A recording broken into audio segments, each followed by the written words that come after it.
Las puertas de emergencia tienen propósito, salidas rápidas, rutas de escape, salvación cuando todo sale mal, pero a veces una puerta no lleva afuera, lleva a otro lugar, un lugar que se parece a donde estás, pero no es lo mismo, un reflejo distorsionado, una versión equivocada. Y una vez que cruzas, una vez que entras, descubres que algunas puertas no deberían abrirse nunca. Mi nombre es Ana Ruiz. Tengo 32 años y trabajo en una maquiladora en Ciudad Juárez. Llevo aquí 7 años, turno diurno, de 7 de la mañana a 3 de la tarde, ensamblando componentes electrónicos. Trabajo repetitivo pero estable. Conozco cada rincón de este edificio, cada puerta, cada salida, especialmente la puerta de emergencia 4. La puerta de emergencia 4 está al final del pasillo norte, roja, metálica, con barra de pánico y señalización de salida, como todas las demás, excepto que esta puerta tiene un problema. Cada día al terminar la jornada, cuando todos se van, la encuentran abierta, completamente abierta, como si alguien la hubiera usado. Seguridad la revisa cada mañana. La sellan. Ponen cadena. A veces hasta la sueldan temporalmente, pero al final del día, abierta otra vez. La cadena en el suelo, el sello roto, la soldadura fría, como si la puerta se abriera sola, como si algo la necesitara abierta, como si fuera una invitación o una advertencia. Hace 2 semanas olvidé mi celular en mi estación. Me di cuenta al llegar a casa. Regresé a la maquiladora. Eran casi las 6 de la tarde. El turno había terminado hace horas. El edificio estaba vacío. Solo el guardia nocturno en la entrada. Me dejó pasar. Tengo identificación. Conoce mi cara. No hay problema. Entré. Las luces estaban a media intensidad. Modo de ahorro. Solo cada tercera lámpara encendida. Caminé hacia mi estación. Encontré mi celular. Lo guardé. Iba a salir. Pero entonces escuché algo. Ruido. Viniendo del pasillo norte, hacia donde está la puerta de emergencia 4. Caminé hacia allá. Curiosa. Tonta. Debí haberme ido. La puerta estaba abierta. Como siempre. Pero esta vez había algo diferente. Había luz del otro lado. No luz de calle. Otra luz. Artificial. Fluorescente. Como las luces de la maquiladora. Y sonidos. Sonidos de trabajo. De máquinas funcionando, de producción activa. Me asomé. Y vi. Vi lo que parecía ser la maquiladora. Las mismas máquinas, las mismas estaciones, la misma distribución. Pero todo estaba sucio, las paredes manchadas, negras, como con hollín. O con algo peor, las luces parpadeaban, débiles, enfermas, y había gente trabajando, figuras, en sus estaciones, moviéndose, ensamblando, trabajando. Hola, ¿hay alguien? Es que encontré la puerta abierta. Nadie respondió. Las figuras seguían trabajando, sin voltear, sin reaccionar. Me acerqué más, crucé el umbral, entré a lo que fuera ese lugar. Y cuando mis pies tocaron ese piso, cuando entré completamente, sentí algo cambiar. La temperatura bajó, el aire se volvió pesado, difícil de respirar. Me acerqué a la figura más cercana. Era una mujer, de espaldas, trabajando en su máquina, con movimientos mecánicos, repetitivos, perfectos, demasiado perfectos, sin ninguna variación, sin ningún error, como robot, como máquina. Disculpe, está bien, necesita ayuda. Ella se detuvo, sus manos quedando suspendidas sobre su trabajo. Lentamente empezó a girar, su cuerpo rotando, hacia mí. Y cuando vi su rostro, cuando vi lo que era, grité. No tenía ojos.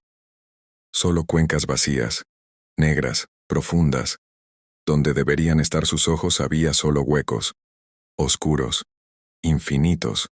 Y su boca estaba cosida, con hilo industrial, grueso, negro, sellándola, impidiéndole hablar, impidiéndole gritar. Retrocedí, tropecé, caí, y entonces todas las figuras, todos los trabajadores, se detuvieron, al mismo tiempo, y empezaron a girar, todos hacia mí, y todos sin ojos, todos con bocas cosidas, todos mirándome con esas cuencas vacías, con esa imposibilidad de expresión. Me levanté, corrí hacia la puerta, hacia la salida, pero cuando llegué, la puerta ya no estaba ahí, solo pared, sólida, sin abertura, sin salida. Estaba atrapada, en esta versión oscura de mi trabajo, con estas versiones horribles de mis compañeros, sin forma de escapar. Las figuras empezaron a caminar, hacia mí, despacio, coordinadas, sus manos extendidas, como ofreciendo, como invitando, y en esas manos llevaban hilo negro, grueso, e agujas grandes, industriales, como las que usan para coser material pesado. Corrí entre las máquinas, buscando otra salida, otra puerta. Pero este lugar era infinito. Las filas de máquinas sin terminar, las estaciones multiplicándose, como laberinto, como trampa, diseñada para mantenerme adentro, para impedir mi escape. Y entonces vi algo peor. Vi a alguien que conocía. Era Rosa, mi compañera de estación, mi amiga, trabajando en su lugar, con sus movimientos, su postura. Pero cuando volteó, cuando me vio, ella tampoco tenía ojos, y su boca también estaba cosida, con ese hilo horrible, y su expresión, aunque no podía hablar, aunque no podía gritar, su expresión rogaba, suplicaba, pedía ayuda que no podía pedir con palabras. Me acerqué. Rosa, ¿qué te pasó? ¿Qué es este lugar?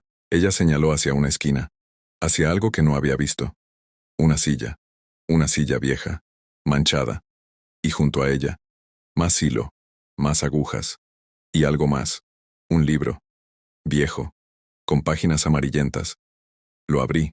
Estaba lleno de nombres de trabajadores.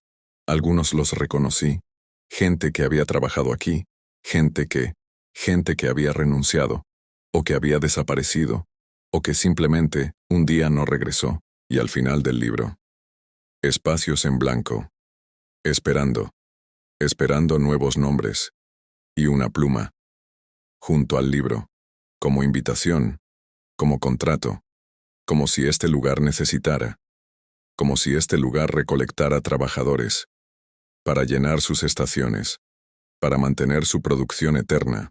Las figuras me rodearon, más cerca ahora, sus manos con hilo y agujas, acercándose a mi rostro, a mis ojos, a mi boca, y entendí que este era el destino de quien cruzaba la puerta, convertirse en parte de este lugar, en parte de la producción oscura, sin ojos para ver su tormento, sin boca para gritar su dolor, solo trabajando, eternamente. En esta versión pesadilla de la maquiladora, cerré los ojos, esperando, aceptando. Pero entonces sentí algo. Un jalón, fuerte. Alguien agarrando mi brazo, jalándome hacia atrás, hacia la puerta, que había reaparecido, que estaba ahí, ofreciendo escape. Me jalaron a través de ella, de vuelta al pasillo normal, de vuelta a la maquiladora real. Caí al suelo, jadeando, llorando. Y miré hacia arriba. Era el guardia nocturno, con expresión seria, asustada. Le dije que no se acercara a esa puerta. Le dije que cuando la encuentre abierta la ignore. Que nunca cruce. Yo solo escuché ruidos. Pensé que, no piense, no investigue. Esa puerta lleva a donde mandamos a los que no cumplen, a los que fallan, a los que este lugar decide que debe quedarse para siempre. Trabajando, pagando, existiendo en ese infierno de producción eterna. Pero Rosa, vi a Rosa ahí. Ella sigue trabajando aquí. Ella. El guardia negó con la cabeza. Rosa renunció hace 3 meses. O eso dice el reporte oficial. Pero algunos sabemos que ella cruzó esa puerta un día, y nunca regresó realmente. Lo que trabaja aquí ahora, usando su nombre, Su identificación. No es ella. Es algo más. Algo que vino de ese lugar, ocupando su lugar, mientras la verdadera Rosa sigue ahí, al otro lado, trabajando eternamente. Me ayudó a levantarme. Me escoltó fuera del edificio. No regresé a trabajar durante una semana. Llamé enferma. Consideré renunciar. Pero necesito este trabajo. Necesito el dinero. Así que volví.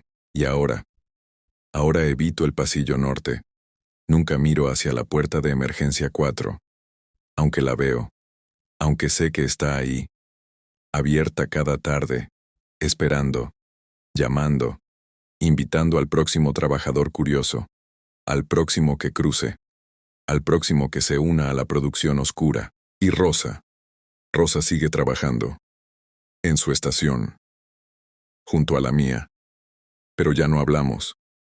Porque cuando la miro, cuando realmente la miro, puedo ver que algo no está bien, que sus movimientos son demasiado perfectos, que nunca parpadea realmente, que cuando sonríe, la sonrisa no llega a sus ojos, y a veces cuando la luz es correcta, puedo ver las marcas, pequeñas, donde algo estuvo cosido y luego removido, dejando cicatrices, dejando evidencia de dónde realmente ha estado, de lo que realmente es. Y sé que es cuestión de tiempo, que algún día, tal vez mañana, tal vez en un año, escucharé ruidos de nuevo, cerca de la puerta 4, y mi curiosidad, mi maldita curiosidad, me llevará ahí otra vez. Y esta vez no habrá guardia que me salve, no habrá escape. Solo la puerta, el cruce, y la versión oscura esperando, con su hilo negro, sus agujas grandes, y un espacio vacío en su línea de producción. Un espacio con mi nombre, mi estación, esperándome, para siempre. Los lockers guardan cosas personales, ropa, comida, pequeños objetos que hacen soportable el día de trabajo. Cierras tu locker, pones tu candado, y sabes que tus cosas estarán ahí cuando regreses. Pero a veces un locker guarda más. A veces está cerrado no para mantener cosas adentro, sino para mantener algo afuera. Algo que golpea. Algo que quiere salir. Algo que sabe tu nombre. Mi nombre es Diego Flores. Tengo 29 años y trabajo en una fábrica de plásticos en Monterrey. Turno de tarde. De 3 a 11 de la noche. El área de lockers está al final del pasillo de vestidores. Filas de lockers metálicos, azules, numerados. Cada trabajador tiene el suyo, con su candado personal, su espacio privado. Hace una semana empezaron los golpes. El primero en escucharlos fue Roberto. Llegó temprano al turno. Estaba solo en el área de lockers, guardando su mochila. Y escuchó. Golpes. Viniendo de uno de los lockers. 3 golpes. Pausa. 3 golpes más. Constantes. Insistentes. Revisó. Era el locker 83. Cerrado. Con candado. Como siempre. Nadie alrededor. Nadie que pudiera estar golpeando. Pero los golpes continuaban. Desde adentro. Como si alguien estuviera atrapado. Pidiendo salir. Desesperado. Roberto llamó a seguridad. Cuando llegaron, los golpes se habían detenido. Revisaron.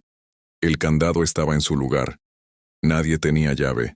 El locker estaba asignado a un trabajador que había renunciado hace 6 meses. Martín Vega. Nunca devolvió su llave. Nunca limpió su locker. Simplemente dejó de venir un día. Decidieron abrirlo. Cortaron el candado. Con cizalla. El candado cayó. Abrieron la puerta despacio. Y adentro había polvo, mucho polvo, como si llevara años cerrado, no 6 meses, años, y telarañas, y ese olor, a viejo, a encerrado, a algo que había estado mucho tiempo sin aire, pero nada más, ninguna ropa, ningún objeto personal, solo polvo y silencio. Cerraron el locker, Pusieron un candado nuevo.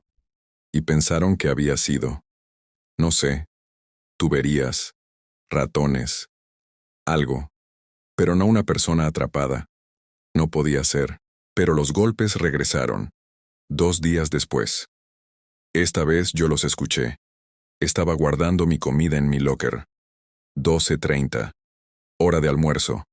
El área estaba relativamente vacía. Y entonces, 3 golpes. Pausa. 3 golpes. Viniendo del locker 83. El mismo. Me acerqué. Puse mi oído contra el metal. Los golpes eran claros. Definidos. No era mi imaginación. Alguien. Algo. Estaba golpeando desde adentro. Intenté hablar. Hay alguien ahí. Necesita ayuda. Los golpes se detuvieron. Silencio total. Esperé. 1 minuto. 2. Nada. Iba a alejarme cuando escuché otra cosa. Una voz. Débil, amortiguada. Viniendo del locker. Ayuda. Por favor. No puedo. No puedo salir. Mi sangre se heló. Alguien estaba atrapado ahí. Llamé a seguridad de nuevo. Vinieron. 3 guardias esta vez. Abrieron el locker. Cortaron el candado nuevo. Abrieron la puerta de golpe. Y de nuevo. Solo polvo. Solo vacío. Nadie adentro. Imposible. Había escuchado la voz. Clara. Pidiendo ayuda. Uno de los guardias. Don Pedro. Veterano de 20 años. Me miró serio. Usted también escuchó los golpes. ¿Verdad? Sí. Y una voz. Alguien pidiendo ayuda. Él asintió. Como si lo hubiera esperado.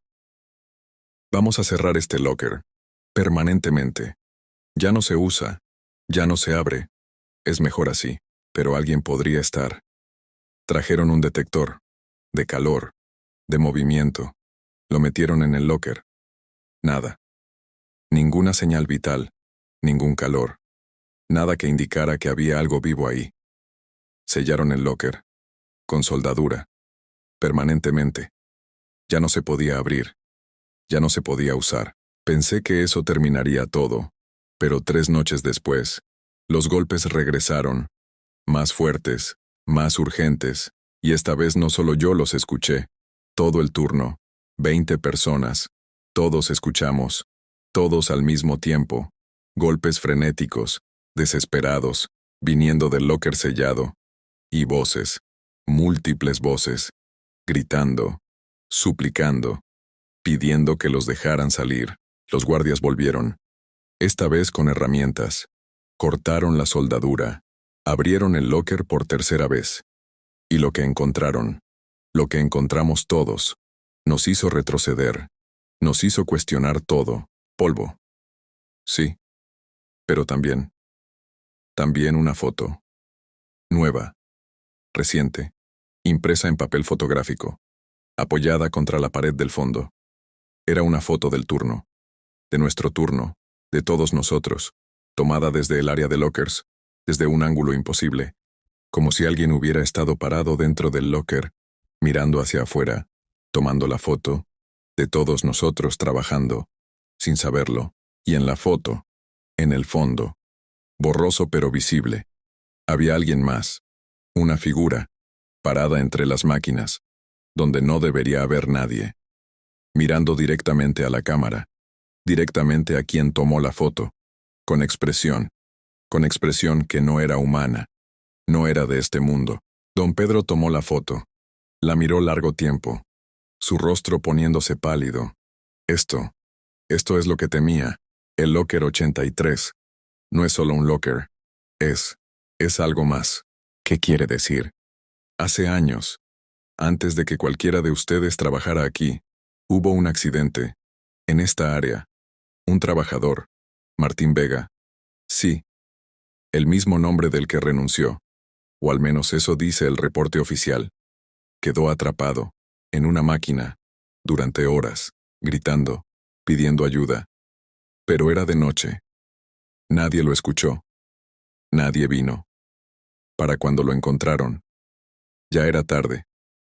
Falleció antes de llegar al hospital. ¿Pero qué tiene que ver con el locker? Ese era su locker, el 83. Y después del accidente, empezaron las cosas raras. Golpes, voces, pero lo peor eran las fotos. Cada vez que abrían el locker, encontraban una foto nueva, del turno actual. Como advertencia, como si él estuviera observando, vigilando, esperando. ¿Esperando qué? Don Pedro no respondió. Solo cerró el locker, esta vez sin soldarlo, esta vez dejándolo solo cerrado, con un candado simple, como si supiera que no serviría de nada, que lo que sea que estaba ahí, no podía ser contenido, no podía ser detenido. Esa noche, cuando terminó mi turno, cuando estaba guardando mis cosas, escuché los golpes de nuevo, pero esta vez diferentes, no desesperados, lentos, metódicos, como si alguien estuviera marcando tiempo, como si estuviera esperando pacientemente. Y entonces la voz, clara ahora, casi en mi oído, aunque venía del locker sellado, ya casi es hora, ya casi puedo salir, solo necesito uno más que tome mi lugar, uno más que se quede atrapado, mientras yo finalmente descanso. Corrí, sin guardar nada, sin cerrar mi locker, solo corrí, fuera del área, fuera del edificio, pero mientras corría, mientras me alejaba, escuché risas, viniendo de atrás, del locker, risas que no eran felices, eran el sonido de alguien que había esperado demasiado, que había sufrido demasiado, y que finalmente había encontrado una forma de escapar. No volví a trabajar. Renuncié al día siguiente, por teléfono, sin ir a recoger mis cosas, sin explicaciones. Pero sé que alguien más está ahí ahora, ocupando mi estación, trabajando mi turno, y me pregunto si esa persona escucha los golpes, si encuentra fotos, si escucha la voz, ofreciendo, prometiendo descanso, si solo aceptas tomar su lugar, si solo te quedas, atrapado, en ese locker, en esa oscuridad, en ese espacio imposible, donde el tiempo no pasa, donde el sufrimiento no termina, donde solo hay polvo, y silencio, y la espera eterna, de alguien que finalmente te libere, tomando tu lugar, continuando el ciclo, para siempre. Las alarmas salvan vidas, te avisan del peligro, te dan tiempo para escapar. Pero ¿qué pasa cuando una alarma suena sin razón? Cuando el humo llena los espacios pero no hay fuego. Cuando evacúas pero no hay llamas. Solo humo, espeso, tomando formas que caminan, que trabajan, que te miran con ojos que no deberían existir en algo que no es sólido. Mi nombre es Raúl Jiménez. Tengo 37 años y soy técnico de mantenimiento en una planta industrial en Guadalajara. Llevo aquí 11 años. Conozco cada sistema, cada sensor, cada alarma, especialmente el sistema contra incendios. O eso creía. Hace un mes la alarma empezó a activarse, cada madrugada. 3:15 exactamente. El sonido perforante llenando la planta. Las luces estroboscópicas parpadeando. Y el humo. Humo saliendo de las ventilas. Espeso. Gris. Llenando los pasillos. Las áreas de producción. Todo. Evacuamos. Protocolo estándar. Todos afuera. Contamos cabezas. Llamamos a bomberos. Esperamos. Los bomberos llegan. Revisan. No hay fuego. Ninguno. No hay fuente de calor. Nada quemándose. Solo humo. Humo sin origen. Humo imposible. Revisamos los sensores, pensando que estaban fallando, que estaban demasiado sensibles, pero todos funcionaban correctamente. Los reemplazamos de todas formas. Nuevos sensores, calibrados, perfectos. La alarma volvió a sonar al día siguiente. Misma hora, 3:15, mismo humo, sin fuego. Instalamos cámaras, monitoreo de temperatura, detectores de gas, todo lo que se nos ocurrió. Y entonces vimos algo en las grabaciones, algo que no pudimos explicar. El humo no solo llenaba el espacio, se movía, con propósito, con dirección, como si supiera a dónde ir, como si estuviera buscando algo. Ayer decidí quedarme, durante la madrugada, esperando. Necesitaba ver con mis propios ojos qué pasaba.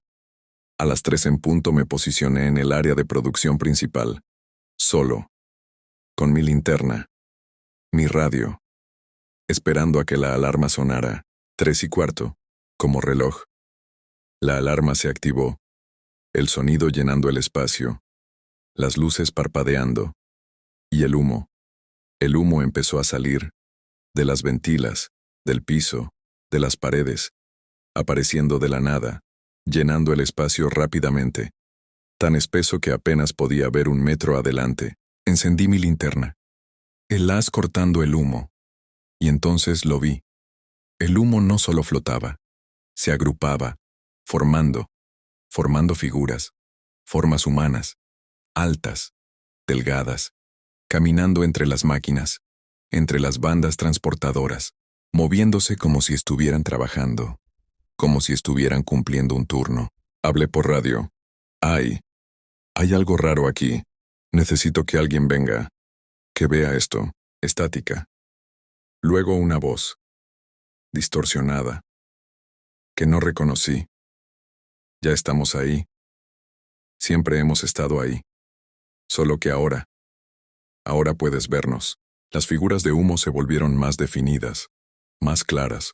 Podía ver detalles, rasgos faciales, uniformes, como trabajadores, como gente que había trabajado aquí, pero hechos de humo, de niebla, de algo que no era sólido pero que se movía, que existía, que me miraba. Una figura se acercó.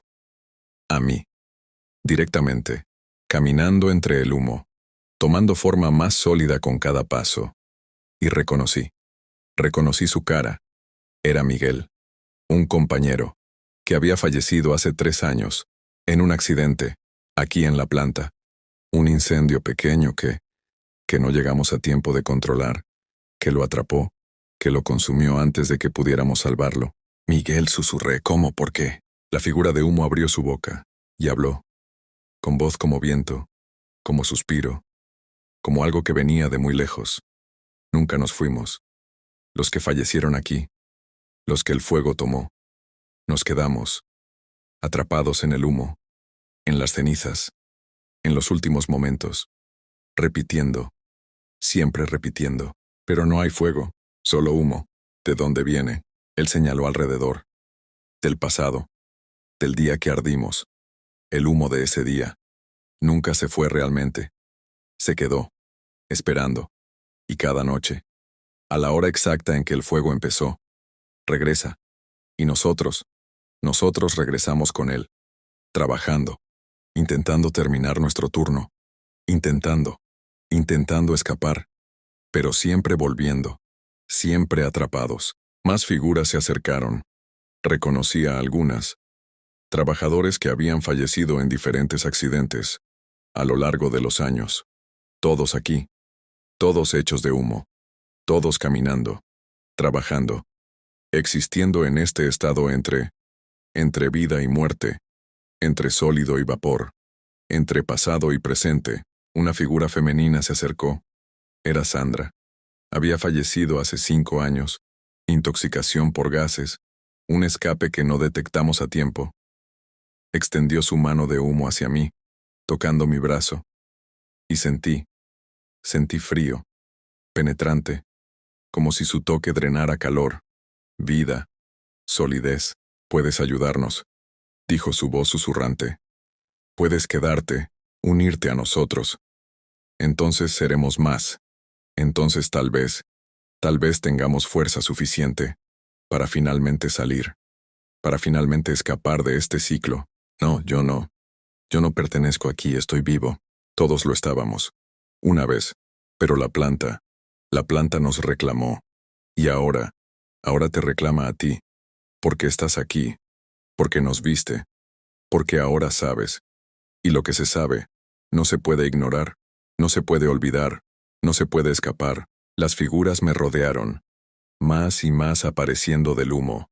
Docenas, tal vez cientos, todos los que habían fallecido en esta planta, a lo largo de décadas, todos atrapados, todos repitiendo sus últimos momentos, sus últimos turnos, en esta versión de humo de su realidad. Intenté correr, pero el humo era tan espeso que no podía ver, no podía orientarme. Las figuras me seguían, susurrando, llamándome, pidiéndome que me quedara, que me uniera, que me convirtiera en parte de su turno eterno. Y entonces escuché.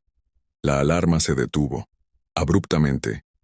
El humo empezó a disiparse, las figuras desvaneciéndose, volviéndose menos sólidas, menos reales. Pero antes de desaparecer completamente, Miguel habló una última vez. Mañana. Volveremos mañana, 3:15. Como siempre.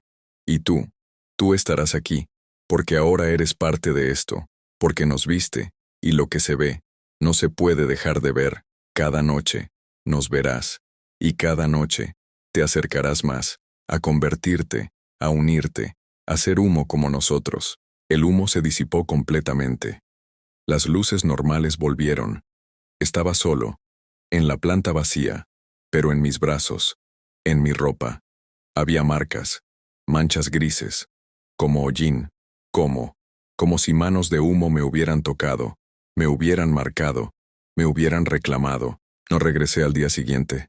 Llamé enfermo, pero a las 3:15 de la madrugada, en mi casa, escuché la alarma, lejos, débil, pero clara, y sentí el jalón, la necesidad de ir, de regresar, de estar ahí cuando el humo apareciera, como si ya fuera parte de su rutina, de su ciclo, de su existencia de humo.